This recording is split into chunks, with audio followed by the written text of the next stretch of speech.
Welcome to The Value of Knowing, the podcast where we dive deep into the world of legal complexity and opportunity on the vibrant continent of Africa. Stay tuned for expert insights and a closer look at the legal landscape in Africa, where Bowmans helps its clients to manage legal complexity and unlock opportunity. That's the value of knowing.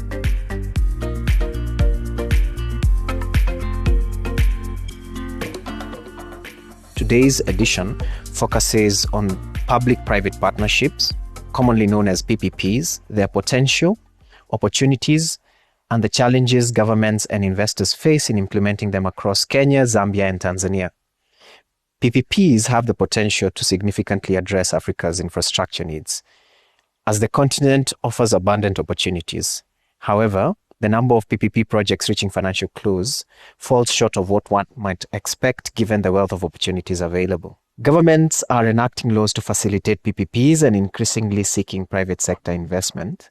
However, many countries face significant implementation challenges, including limited capacity, regulatory bottlenecks, financial constraints, and concerns over risk allocation.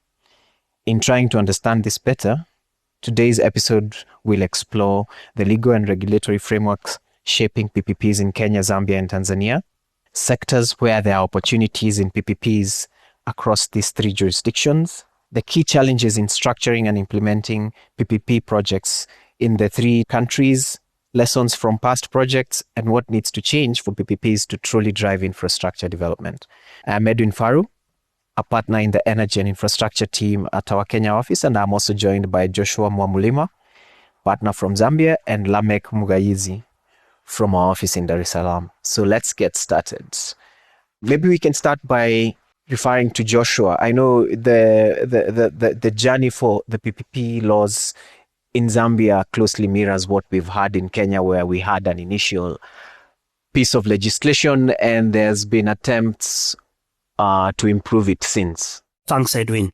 If I may, that's right. The journey for PPPs in Zambia can be traced to right about 2009, when we had our first Public-Private Partnership Act. But since it was passed, as I think you have put in your introduction, it didn't garner the pace at which people had expected to be. We didn't see any of projects going beyond financial close. And also from the time the PPP Act was enacted, pretty much most of the projects, especially infrastructure projects, were able to be financed by government. I think by then our government had a stable rating, which enabled them to do most of the infrastructure projects without requiring a private sector coming in. As the economy was kind of changing, especially right about COVID, the Zambian government had defaulted. So that now had to bring about a rethink about government to see how they can utilize other models of delivering these public infrastructure projects. And one of the things they thought of doing was coming up or seeing how they can update the legislation. So from 2009 up to 2023, that legislation was revised, and we've got the new Public-Private Partnership Act, which was passed in 2023. So it tried to bring in new provisions, some of them including trying to create a separate PPP office, because under the previous legislation, it was kind of embedded within the Ministry of Finance office, but now it's a separate office. And that is also in line with some of the provisions of the legislation, which requires that that office should have people with capacity to understand PPP, to deliver, to negotiate, and so on and so forth. Other aspects introduced with the new legislation was an aspect of bringing in another third procurement method, which is of a direct procurement, and also trying to bring in public-private partnership projects, which can be delivered perhaps by Zambians, which are they're terming a small PPP. In terms of also outlook, which I'm happy to speak about later on, there's so much interest about that, because also of the government trying to push this agenda for PPPs in Zambia. Before I think I talk too much, happy to hear what's going on in Tanzania. Lamek, how is it there? Do you have an independent PPP office? When was the registration passed? And anything you can pick out which is similar from Zambia and how it's different from the experience there in Tanzania? I think we have a sort of an interesting framework here because of we have two different PPP frameworks, one for Tanzania mainland and one for Tanzania Zanzibar. Both of these have developed differently over a period of time. Now, I'm not sure what is happening in Kenya or Zambia. You guys can tell me, but on the ground here in Tanzania, we are seeing a lot of active push from the government to implement PPPs.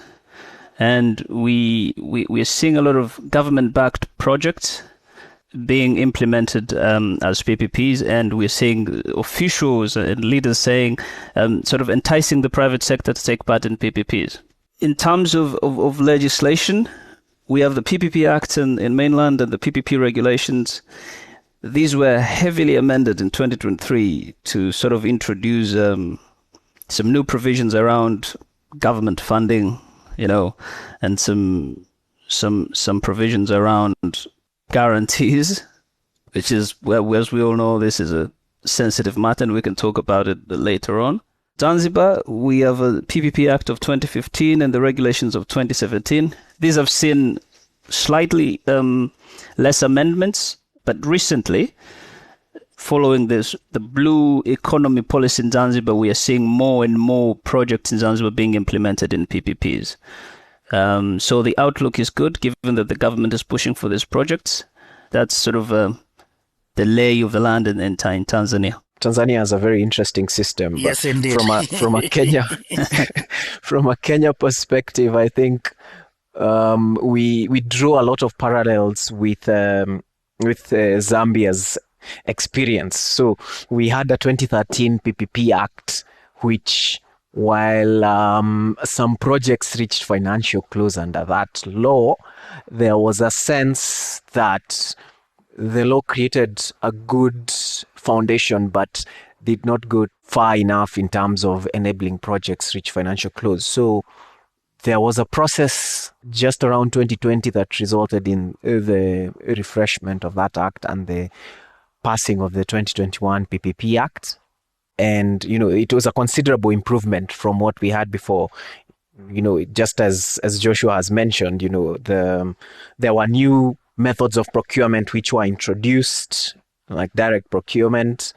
There were also steps made to make the PPP Directorate, which is in our case an office under the National Treasury, a standalone department so that it can have more status and gravitas in terms of its placement in government. It starts at ministry level, and then under the ministry you have departments. So the PPP Directorate is a department now. But most important of all, it really enhanced the privately initiated procurement process. So previously we had challenges around someone approaching the government on an unsolicited basis. You see, you have to submit a proposal that is pretty much cooked, but there's a lot of information and feasibility studies that need to be done, because from the outside, if you're going in to do a project, you need the government side to share information. You need to understand what will be available if, for example, it's government support measures. You sort of had to go in guessing, and they refreshed all of that. And now what has happened is there are a number of stages where you start with a conceptual stage. You submit a concept paper, it's approved, and then you go to project development where you are allowed to interact with the government entity. There is free sharing of information and communication between you and the government entity so that you develop the project to a point where it is feasible. If it is feasible after that stage, you now proceed to negotiating an agreement. So that sort of streamlined the PIP process, and it also introduced timelines to each of these steps, which from an unsolicited bid perspective makes things a bit more certain and a bit more structured, which is why we have seen a lot of PIPs coming through in the last few years. Edwin, speaking of unsolicited process, does legislation mandate the office to subject that unsolicited bid for competing proposals? Or once you put it in and you follow through, it will be approved? If only one unsolicited bid has been put in, that bid is allowed to proceed to the conceptual initial approval stage. But if there are competing PIPs approved, then other procurement methods can be considered, which is why we had a very interesting situation in this country where one bidder submitted a PIP to operate the airport, but the government authority, Kenya Airports Authority in this case, was accused of hiding or not proceeding with the other PIPs it had received. So by PIP, you refer to private initiated projects? They are called privately initiated proposals under our legislation here. Do you have the same in Zambia? So it's slightly different. So when you go the route of unsolicited proposal or initiated project, once it's been reviewed by the contracting authority, a government agency, they may subject that to a competitive process by requesting other private entities who are willing to do the similar project to submit competing proposals. And then the authority to assess the initial one and the competing one. And then they may decide to go either with the competing one or the initial proposed project. I should point out that I think we have a similar thing in Tanzania as well. Yeah. Yeah, you start with any unsolicited bid generally goes through competitive bidding. So you get your approvals and whatnot, but then the authority, the procuring entity, has to subject that to competitive bidding, unless you get exemptions. And then there are a set of criteria for that. That's interesting. How do you then incentivize private parties to sort of look at the array of potential projects and invest time and effort in submitting an unsolicited bid? Because in our case here in Kenya, you submit the PIP proposal, but if you get to the feasibility stage and the government is of the view that, the PIP or non-competitive process is not the appropriate process by which to procure this project, they can send it back to competitive tendering. But then the private party that did the first proposal is allowed to recover its development costs, if the costs that have been incurred in undertaking feasibility studies, etc. We have similar provisions with regard to sort of recovering the cost that the private partner would have spent up to that point. Mm-hmm. There's an issue there, as you can see, for a private entity that approaches the government with a concept and says, well, we want to do this with you, and end up sort of losing that. But I think that's why we have sort of exemption criteria. So for these private partners who feel like, well, I don't think we should go through the competitive bidding process, they could lobby to be exempted by sort of showing how they qualify and why they need to be exempted. Now, unfortunately for the Zambian framework, there's no even provision for you to recover those initial costs, which now presents a challenge for the private sector. Because there's that risk that you may incur these initial development costs and end up not getting the project at the end of the day. Allow me just to pivot to competitive bids and just check with you guys. What have you seen in terms of competitive bids? How often do they go out? Do we have any successful PPPs that have been tendered out and reached financial close in your jurisdictions? From Tanzania, maybe I should ask before I do this, do you have PPP projects that are procured by, let's say, national procuring entities like national agencies and those that are procured by local government agencies. Does the legislation differentiate between those two? For Zambia, it doesn't, provided it kind of clarifies all government-related agencies as contracting authorities. So you're talking of the main government, the ministries, government authorities, local authorities, parastatals, all of them fall within the classification of contracting authority under the PPP registration. What about in Kenya, Aaron? In our case, we of course have a devolved system of government that has two tiers, national government and county government.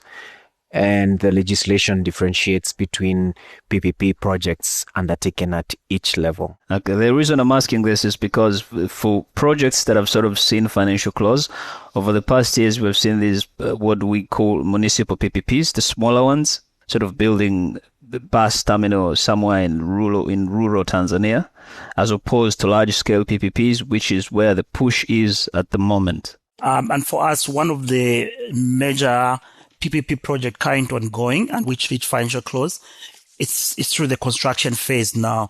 Has to do with one of the main roads in Zambia, the Great North Road, linking the rich copper region of the country to Lusaka and all the way to Southern Africa, Durban and the Windhoek, the ports.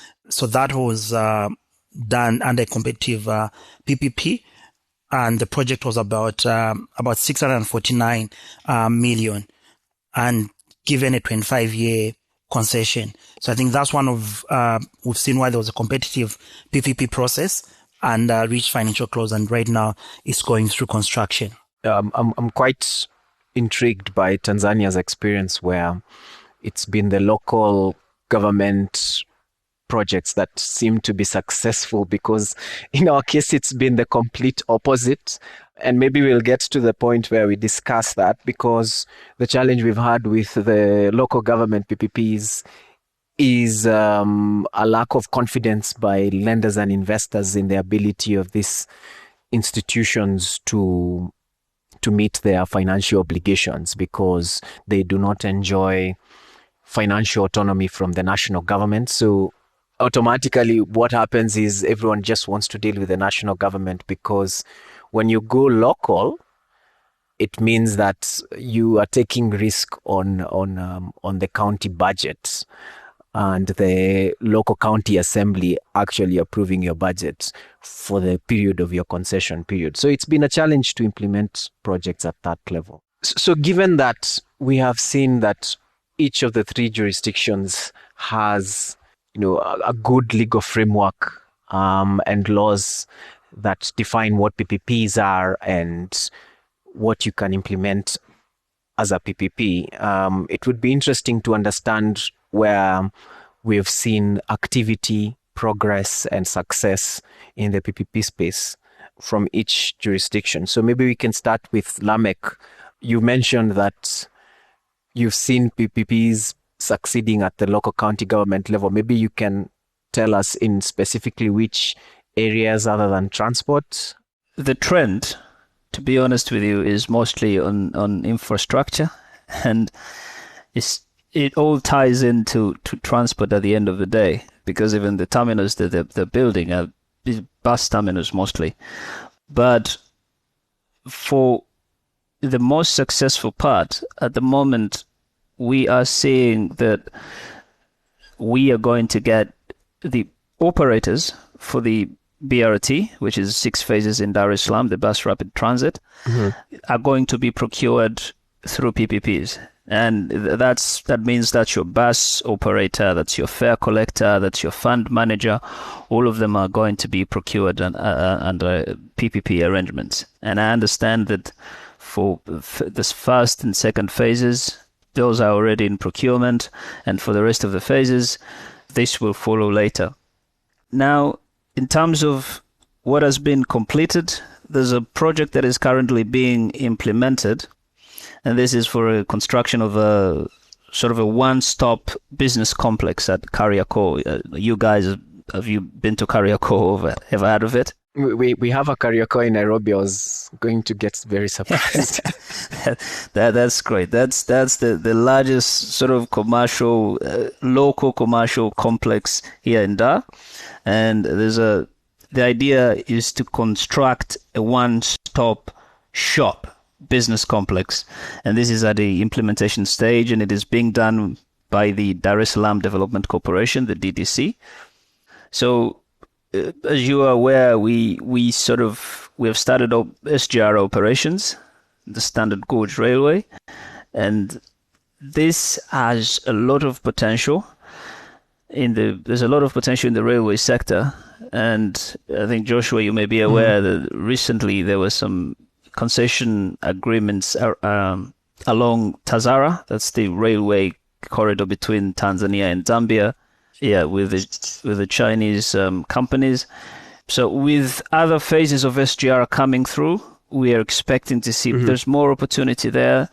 There's opportunity for dry ports. There's opportunities for other logistics corridor. For example, there's talks to extend the Lobito corridor. That's from Angola through DRC to Zambia. Extend that all the way to Dar es Salaam at the port. So you can see that most of the sort of opportunities are in the infrastructure sector, as far as at least transport and logistics. But in the energy sector, there's we have lots of opportunities in the transmission and distribution lines, because in Tanzania these are still underdeveloped. I think it's less than 40% of the population has access to electricity. So that is where to go. And I know that there are a couple of players in the market sort of looking for opportunities through PPPs, and some concept notes have been floated around. So we're waiting to see what happens with that. There's some opportunity in the generation as well. The government has sort of planned to have an installed capacity of around 6,000 megawatts in the next 10 years. We are currently just above 3,000. So you can see, and what we don't have here is we don't have sort of variety, because we have a lot of hydro. So yeah, if there's floods or there are no rains, it doesn't really work. So we need a lot of variety there, and pushing for renewables. That's your solar, your wind, etc., etc. And Joshua, we want. I think, are we selling energy? Are we selling electricity to you guys, or are we buying from you? Not yet, because the interconnection is still under development. But the idea is, depending with how the previous season was in terms of rainfall. So, like, for instance, for the previous season, Tanzania had a good rainfall. Zambia didn't have. So I think you had more of some excess of hydro. But we couldn't tap into that because the interconnector is not yet fully, it doesn't have enough capacity to move the kind of power required. But I think that's the idea. I think 2 or 3 years ago, it was the reverse. You had an opportunity to get from Zambia, but again, because of that transmission constraint, that couldn't happen. But it's targeted by 2027. I think that transmission line should be up and running. So we should be able to connect power from, not just from Zambia and Tanzania, but connecting the East Africa power pool with the Southern Africa power pool. So that's something which I think most people are excited about for the future. And to your point there, you can see that there are lots of opportunities there, given that now countries are starting to trade electricity. We just signed some agreements, the government signed some agreements with the government of Ethiopia as well to buy electricity from them. So there's a lot of opportunity around that, because for us, actually the challenge is to sort of the transmission from the southern part of the country to the northern part, and vice versa. We are having troubles there. So there's a lot of opportunity there. There's a lot of opportunity in ICT and digital infrastructure. Now, there has been new legislation around data protection. Now, we didn't have this for a very long time, but we now have a data protection legislation in place, and the government is pushing for all data to be processed in the country. Now, we have seen international players like Raxio start building these data centers. But as far as this is quite nascent, so it's like a very new area that most people could be interested in. So there are opportunities there. I guess in summary, Edwin, what I'm trying to say is that even though we have not had large-scale PPPs, if you take the fact that the government is pushing for this, and it's actually actively sort of doing market sounding, to so to speak, and the fact that we're seeing these relationships being developed between Tanzania and the neighbors like Zambia, etc., there are opportunities to be explored there for many investors. Joshua, I think from your perspective, Zambia has gone through this very challenging period around its debt crisis. There must be a lot of opportunities because government must be operating in a very tight fiscal space. Certainly, Edwin. That's the biggest challenge for the Zambian government. More so that you can see that they've got certain plan in terms of infrastructure which needs to be built due to a number of factors, and just aligning with their plan, increasing copper production, creating all these farming blocks. And of course, there's an aspect of urbanization. So all these need to be connected, or you need critical infrastructure to connect or to ensure that these objectives are achieved. But it's very difficult for government to finance such infrastructure, and that's where now the PPPs are coming in. Though for Zambia, where we've seen so much interest for PPAs is in the road sector. So if you see even the last 3 years, the number of PPPs which have been signed, I think about 5 or 6 about. Most of them are just focusing on road development or development of the border, so a road leading to a border. And where we've seen many of those, it's the border between Zambia and the DRC. Currently, the main border being used is what is called Kasumbalesa. So there's been a shift, or the intentional plan by government to try to use other routes into DRC and try to decongest the Kasumbalesa border post. So now most of these projects entail upgrading those border posts, as well as building a road from the border post and to the nearest main way. So those are some of the PPP projects we've seen and which are currently undergoing construction. For other sectors, unfortunately, we haven't seen much progress on that. Lamek has mentioned about the aspect of transmission. Certainly that's the case for Zambia. In as much as a push to increase the generation capacity, there's also recognition that power has to be moved. And currently, when you look at the current infrastructure, it needs to be strengthened. New infrastructure, transmission lines have to be put up as well.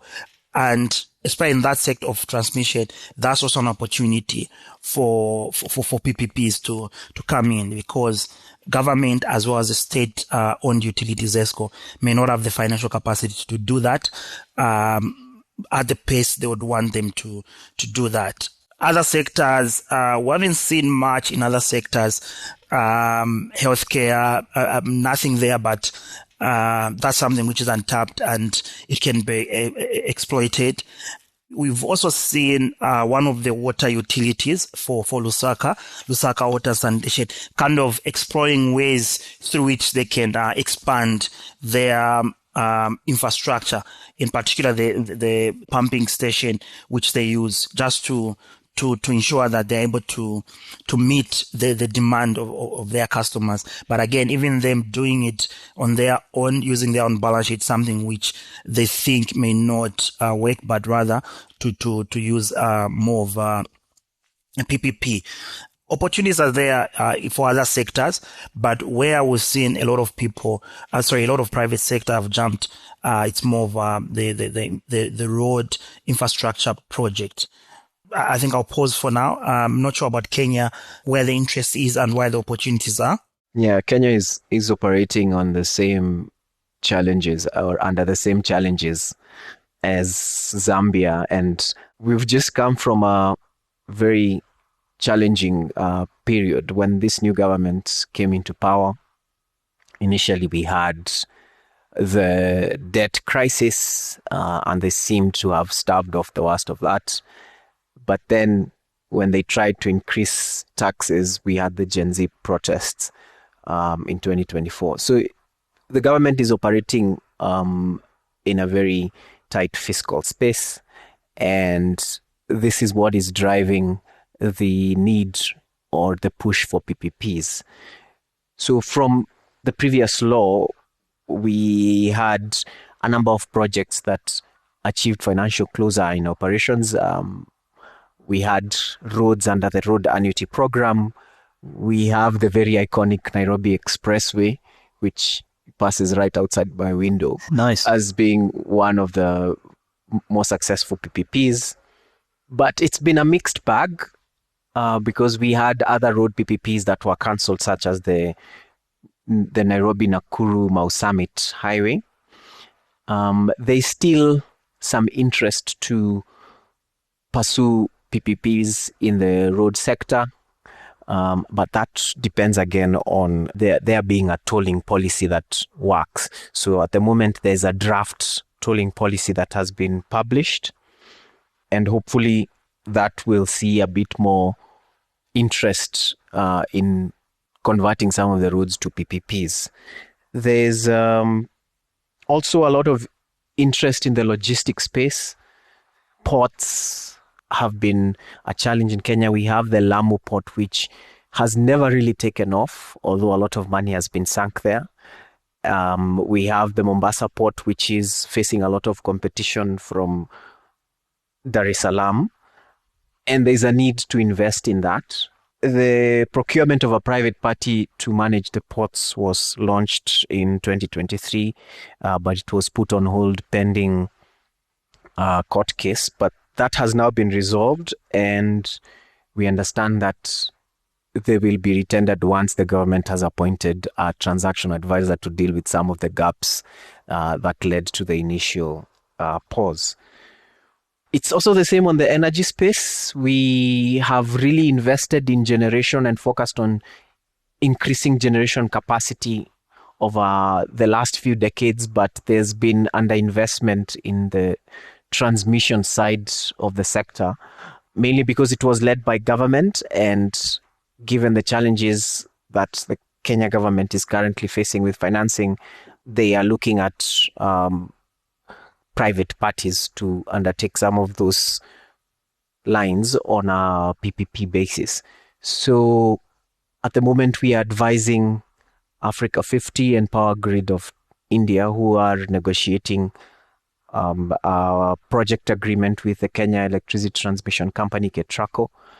This is probably going to be the first line to come into operations. Hopefully we can close those discussions quickly and put boots on the ground.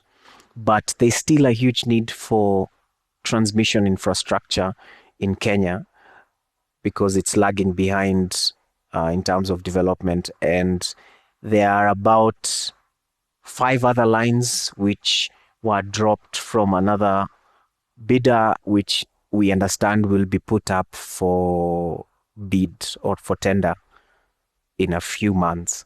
There's also a lot of interest in the socio-infrastructure space, especially in water and sanitation project. Kenya is experiencing rapid urbanization and population growth, which is putting pressure on old systems which have not been well taken care of, have been poorly maintained and mismanaged over many, many years. Some of those systems are from the colonial era and they're still in use right now. So there's been a lot of PIPs submitted to undertake dam projects, to undertake sewer plants, to undertake bulk water supply for irrigation and for human consumption. There are a number of projects that are going through the feasibility stage at this moment. We are representing a few private developers on that. So in Kenya, there are a lot of opportunities over very many sectors. Well, you said something about the expressway, the Nairobi expressway. We're trying to get one of ours actually. I think it's in procurement now. One lot is in procurement and the other is in feasibility. They're trying to construct a Kibaha Morogoro expressway, which is getting from Dar to the nearby region, Morogoro. How far is that expressway going to be? So the first lot is 78 kilometers and the second one is 128 kilometers. So you're looking at over 200 kilometers. I ask because there's also a project that's currently undergoing feasibility, which is to build an expressway between Nairobi and Mombasa. Okay. Around 450 kilometers. It's been attempted before, but I think the structure which had initially been proposed was a tolling model that doesn't seem to be very popular or to work in Kenya. So hopefully the new developers are looking at it and trying a different approach. I'm guessing, Joshua, you don't have the expressway in Zambia. Perhaps the equivalent of an expressway would be the same one I've mentioned, the Great North Road. Okay. It's very busy. It's one of the busiest roads we have, but congestion, accidents. So the idea now is just to expand that, to add more lanes, and so that you can ease on the congestion and also improve on the time it takes to move from Lusaka to Ndola. So perhaps that may be our equivalent of the expressway. Okay. Yeah, sorry, I had to flex my muscles a bit here with Edwin. Good. But I think having mentioned all of these opportunities and legal frameworks that are available, if we can now just skip to what are the challenges we've seen in terms of implementation before we talk about, incentives and what is available in terms of support for investors. Why is it that in Zambia you've had legislation for all these years and you do not have very many projects that have reached financial close so far? Firstly, from the legislative perspective, so let's take a solicited method of procuring this project. That requires the contracting authority pretty much to do preliminary feasibility studies, at least have an idea what it is that they want, and then go to market for that.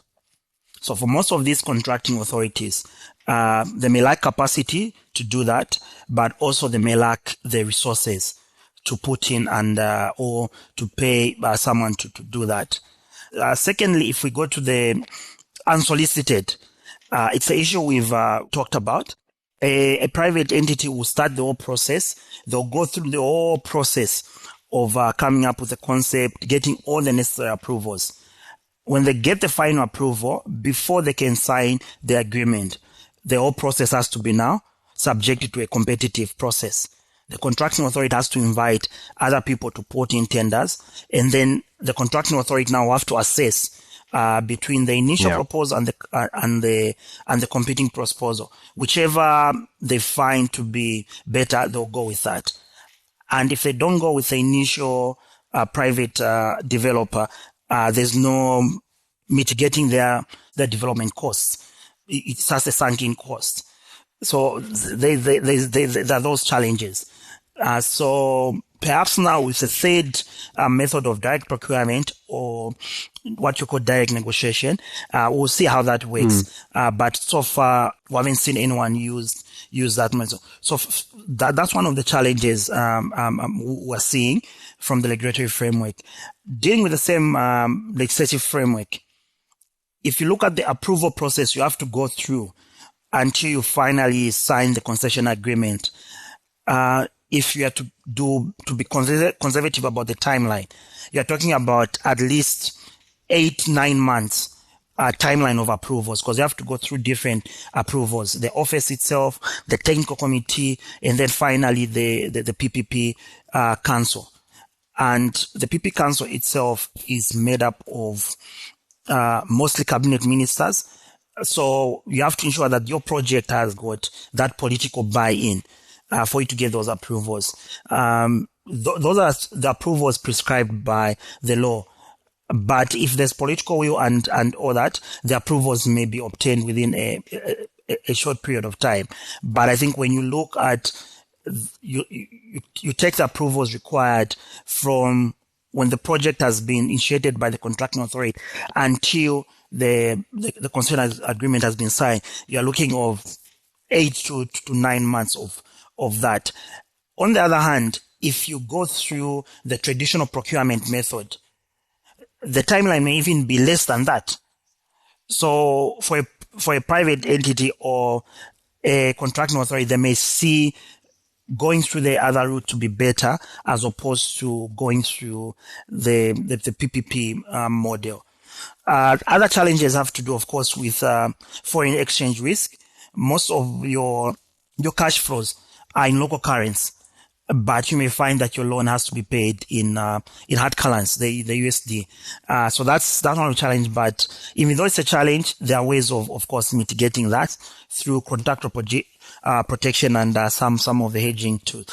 Other than that as well, it's the issue of perhaps having that aspect of that bankable project, convincing the lenders that having all this protection in the contract, but other than that, you're able to recover your investment and get a return on that investment.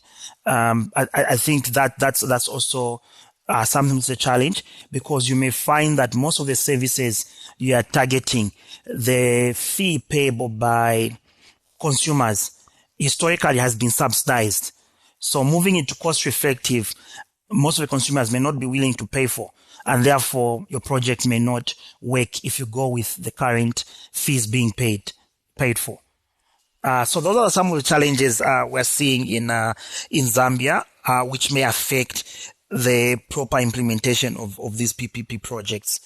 How is it like, Lamek, for Tanzania? You spoke about the regulatory framework. So I think the biggest challenge that we would have here is the red tape. Like you said, the time it takes to it would take to get to financial close, because you rarely see projects get there, is a very, very long time. And when you compare that to traditional procurement, I mean, even the procuring entities themselves see it as, well, we don't have to go through this route. The problem is that in PPP, you have these sets of approvals.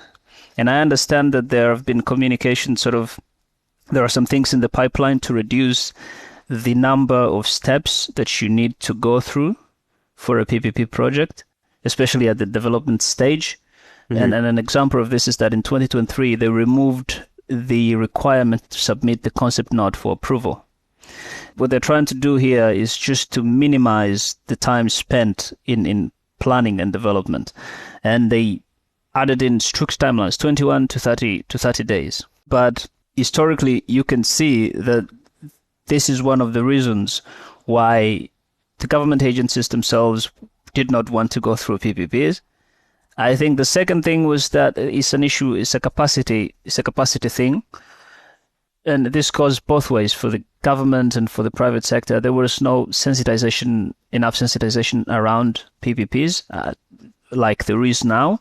And from the private sector perspective and maybe the financiers perspective, there were some problems around the structuring of government support or the readiness of the government of Tanzania to make commitments with regard to the project. So all of these combined hindered the development of a project to get to financial close. Now, at the moment, things that may be making the private sector skeptical would be political. For example, you have these people anticipate regime changes. You sign a concession for 25 to 35 years. You're going to see, 4, 5, 6 presidents. You have different cabinets during that period. People have changed. And so there is that risk. It's a perceived risk that this could be a problem.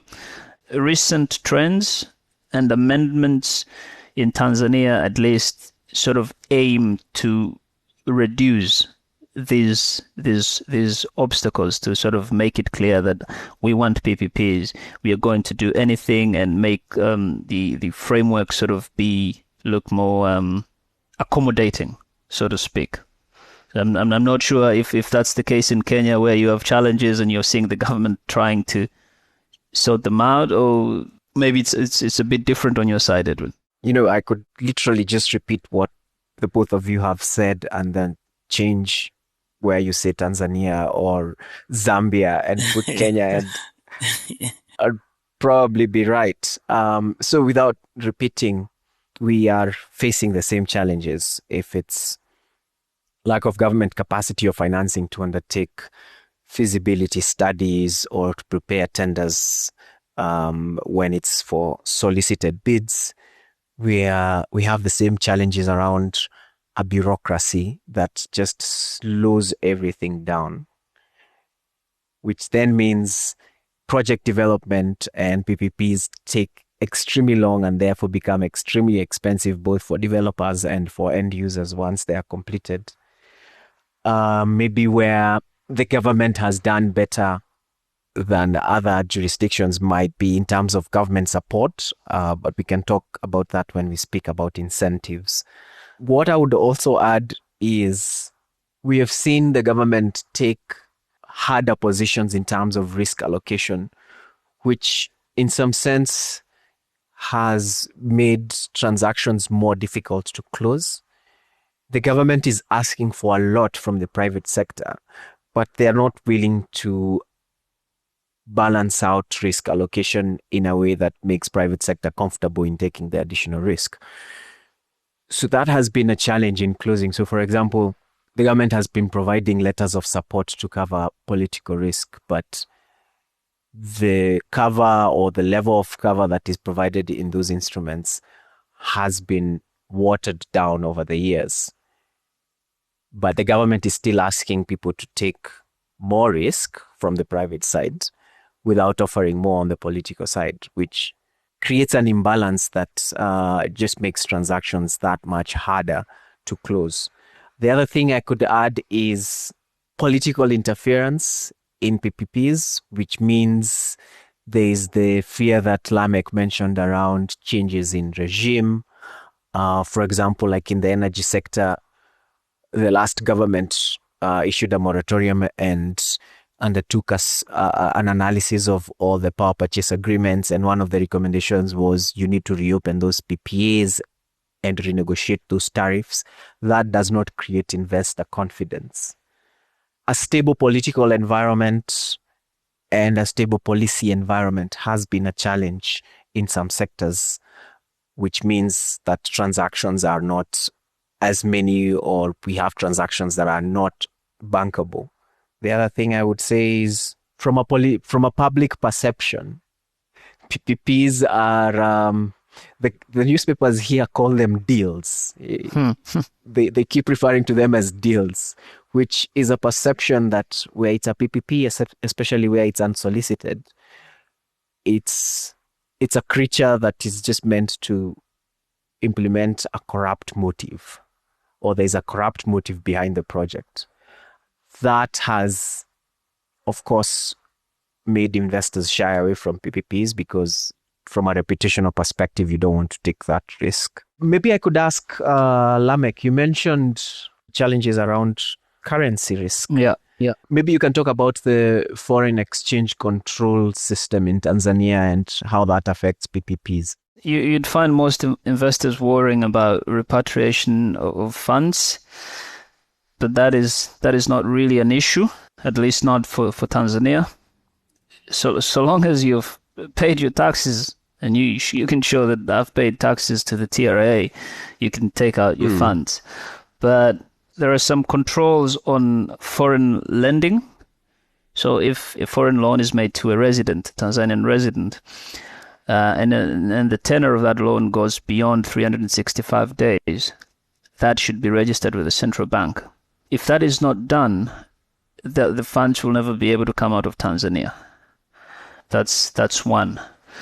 Then there is a second part of it is about the ability of Tanzanian entities to give upstream security to maybe in favor of a foreign lender for the benefit of also maybe in this case a foreign holding company.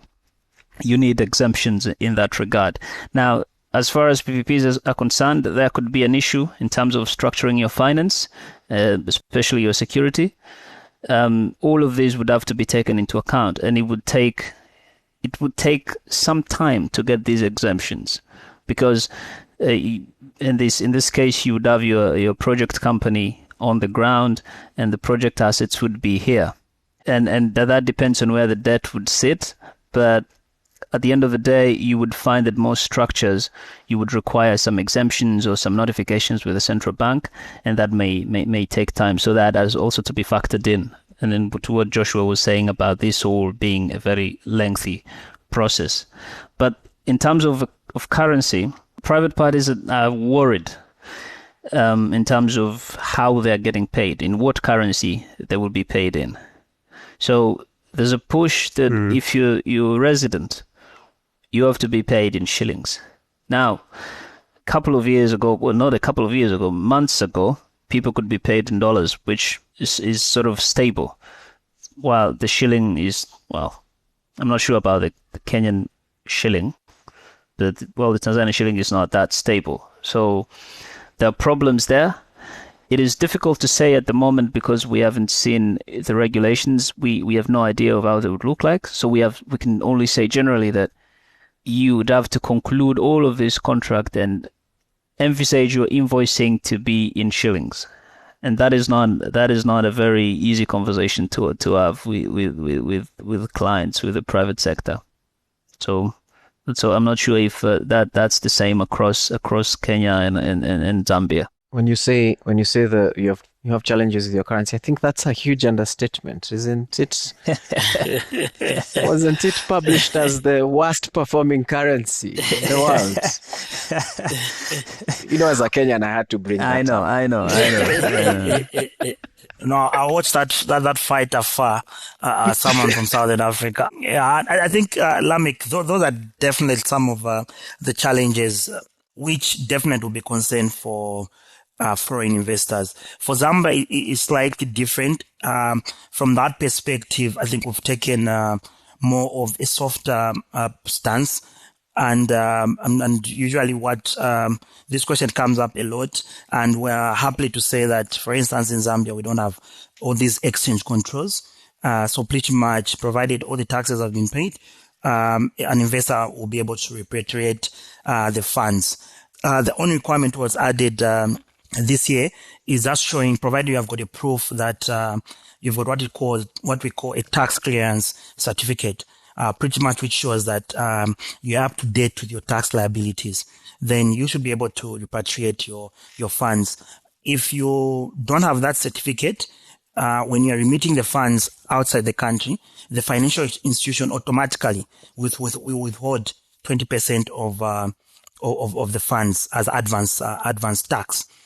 There's also been talk about passing the currency regulations, try to make the kwacha as a primary trading currency for domestic transactions. But that talk, I think, started last year. Nothing materialized. This year again, it's been quiet. So we're yet to see if that will come up again. But the intention, even when those come, is kind of targeting for strictly commercial transactions. And international parties involved, you may still use your hard currency. And if I'm not mistaken, I may have to double check this. It may also provide for certain exemptions for certain transactions, and certain for large infrastructure transaction where you've got foreign lenders.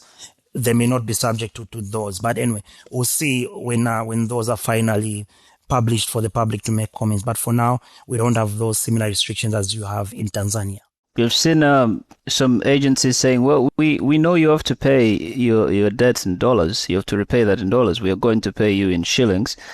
And then you can convert that and pay in dollars, whatever that will be. And they're saying that with a straight face. So that is an issue there. So I think we can go on to incentives. So enough about problems and challenges. what incentives are there from a Zambia perspective for investors who are looking to come into the country and invest in PPPs? Again, I'll start by just restating the position taken by our government. So starting from 2021, when the new government took over, the government led by President Hakainde Hichilema, I think they were clear about their intention and how they want to go about with infrastructure development. It was very clear for them that government is not going to participate in any infrastructure project which is required to be financed by government. So that opened up that the only alternative is the PPPs, and they've made that as a priority. And even the documents published by government. So, for instance, our 8th National Development Plan, when it's talking about how the infrastructure will be financed, it's talking more of using the PPP way of financing. If we look at the energy sector, we've got a master plan called a document titled the Integrated Resource Plan. It pretty much gives a projection of how much generation capacity needs to be developed by 2030, infrastructure, and so on and so forth. Again, there it talks about the use of PPP as a way of funding these projects.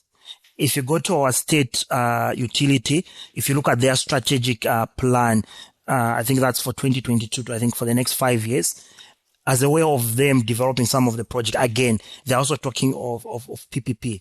So from the government perspective, in terms of policy perspective, you can see that government is pushing towards the PPP way of developing infrastructure. So other than that, I think they've also taken another deliberate step of incentivizing PPP project, in that if a project or the SPV is undertaking a project as a PPP, that SPV is entitled to a tax incentives. So pretty much the tax payable on income or profits for that project is 15% for 5 years, starting from the year when the project starts making profits.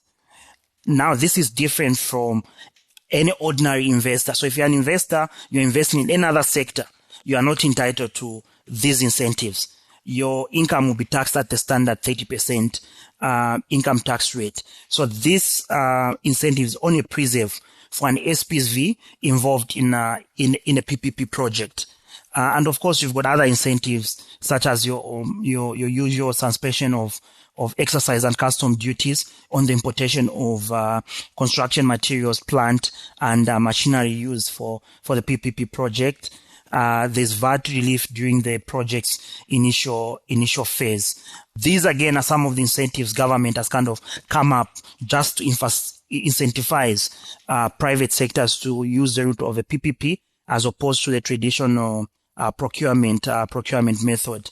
Other than that as well, also the legislation itself, I think, has also tried to set out what are some of the responsibility government would take up. So, for instance, land that is taken up by government as opposed to a private sector. And the agreement itself, I mean, the legislation itself has also tried to guide about trying to share the risks between the private party and the government.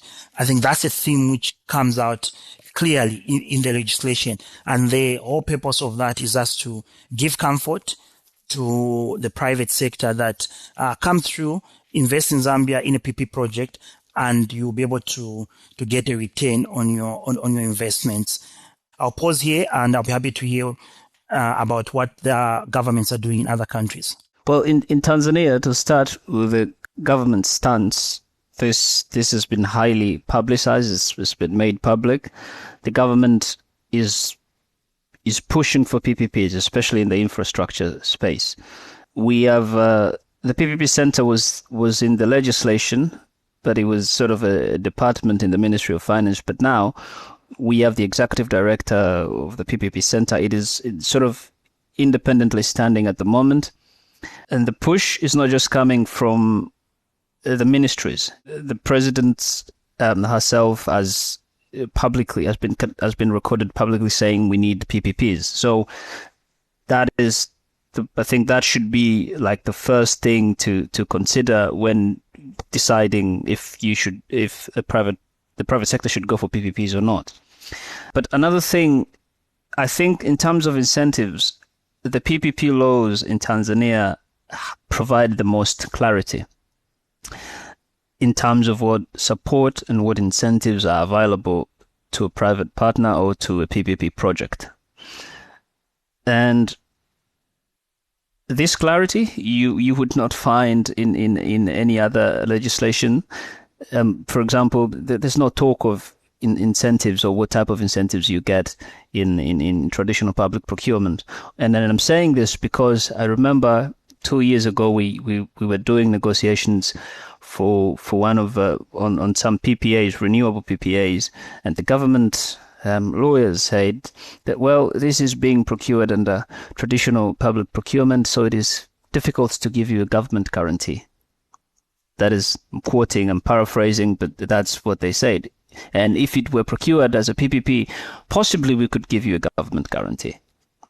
So, and they're saying that because, for example, if you look at the PPP regulations of Zanzibar, the types of support that is available has been listed down. I can read, it's guarantees, indemnities, capital contributions, land, tax, equity, debt, operating grants, etc., etc. These are listed down in the regulations. For mainland, before 2023, and this will speak to sort of the government stance, a PPP project could not get tax incentives. But the law was amended in 2023 to make this possible. So you can see that there was a shift there, which I find to be a good thing. So clear policy, clear legislation in terms of what support is available. And the scope of incentives is actually very, very wide.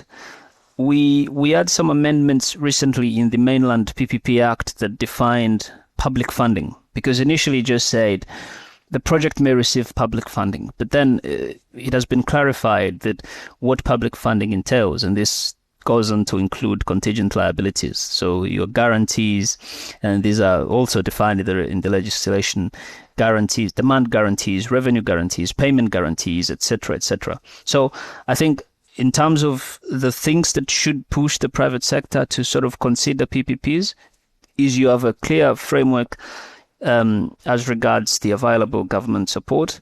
There's a process on how to go about that. And there is a push from the government. So it's basically you're dealing with a group of people who are actually willing to do PPPs, as opposed to you having to do a lot of work to convince them. I think what Kenya has done well is provide a clear framework for government support measures from the outset. So even under the old PPP Act, it was clear that you could qualify for government support if you're undertaking a PPP. And from a practical perspective, the government has consistently provided letters of support to PPP projects and to infrastructure projects that stand to the benefit of the project company and the lenders, especially with respect to political risk. So that has sort of taken away a clear concern that most developers and lenders have around political risk. And also the government has facilitated the acquisition by developers and lenders of political risk cover, whether it's from MIGA or from other political risk insurance providers. That has been a clear motivating factor that has enabled PPPs and infrastructure projects to be implemented successfully. In 2018, we had what we'll call the Government Support Measures Policy. It has a much longer name, but for ease of just this conversation, let's call it the GSM policy. What the GSM policy did is it created a framework for what is available for government support, and we can see that that was expanded to even beyond what is provided for under the PPP Act. And it also provided a procedure and criteria for consideration of those government support measures. From a tax perspective, the Income Tax Act allows for tax exemptions by the Cabinet Secretary of the National Treasury, where an application is made, and especially in the energy sector, those have been obtained and have withstood tests for the generation projects that were undertaken in the past. But I think what really has been the biggest incentive, or what has really attracted investors to Kenya, is a track record of banked projects that have been successfully implemented, which has created clear precedents in terms of agreements, government letters of support, risk allocation that that form a basis for negotiations to begin with government and for lenders to consider those projects. So that, I think, that has been a key reason why investors have found this jurisdiction to be attractive for PPPs and infrastructure projects. I think for Tanzania, Edwin, but what we don't have yet, what we have not seen, is unsolicited PPPs. We don't have a lot of those. But given the climate at the moment, there should be a lot of opportunities here. And we spoke about infrastructure, we spoke about energy, we spoke about the willingness of the government, we've spoken about government support and the challenges. All of these challenges are solvable, so I've come to find. So for me, the biggest takeaway for anyone listening to this is that unsolicited PPPs should look at unsolicited PPPs, because therein lies some great opportunities. And there's a lot of flexibility for PPPs in terms of the way you could structure it, the government support you could get. Edwin, you spoke about the policy in Kenya, and that sort of widened the scope of the support over and above what was already provided in the legislation. So you can see that kind of flexibility in terms of the support you can get is actually great. And maybe one thing that we usually tell the private sector is not to look for the gold standard, if that's the right word. Have a better risk appetite. Yes. So because all of this is quite new, quite nascent. Yeah. We are still building capacity. Few projects are in the pipeline, and so there should be that understanding, and people are trying to make it work, so let's all make it work together. That's all I can say from a Tanzanian perspective. Okay, so for Zambia, the government is clear in terms of their intention and how they want to go about with the PPP. And it's highly unlikely that they'll go back to where they're funding these projects. So PPPs appears to be a way to go, especially for large infrastructure projects. And other than that, I think we've got a number of policy documents where government has kind of indicated what projects they anticipate to be done in Zambia, or where they want to, or what they want to do between now and up to 2030. So that also gives an opportunity for private sectors to kind of look at these documents and see which project they may pick up and be able to do. Other than the challenges which are there with unsolicited proposals, as I indicated, as well as solicited proposals, the timeline and that, there's another third option of a direct negotiation. That's something which is new, but I think it tries to narrow the timeline within which a project may be delivered. For me, I consider that to be something akin to what most contracting authorities in Zambia are used to, the direct procurement. So provided you can satisfy those grounds specified under the Act, for contracting authority, I think that's an avenue for that. Secondly, government again has indicated that they're prioritizing PPPs, and you can see from the tax incentives which they've so far provided for PPPs. in terms of different sectors, a number of sectors with an interest, energy, other than transport, for energy, definitely transmission is one area where there are all these opportunities, and as well as other sectors such as the healthcare or water and sanitation projects. Those are also untapped opportunities which are available for private sectors to jump in. On final thoughts and closing, I know we're not going to bury our heads in sand and pretend that PPPs have a stellar reputation in this country, but the law provides a clear framework for the implementation of PPPs. All you need to do is make sure that you have followed the right process and you have good advisors who are guiding you through that process. Kenya also has a good history of successful PPPs, which means they are banked projects and generally accepted market practice around risk allocation, which goes a long way in helping investors assess risk and plan for their investments, and especially get lending from international institutions and DFIs. That said, public institutions need to do more to build confidence in the PPP process and come up with guidelines which provide certainty where gaps exist.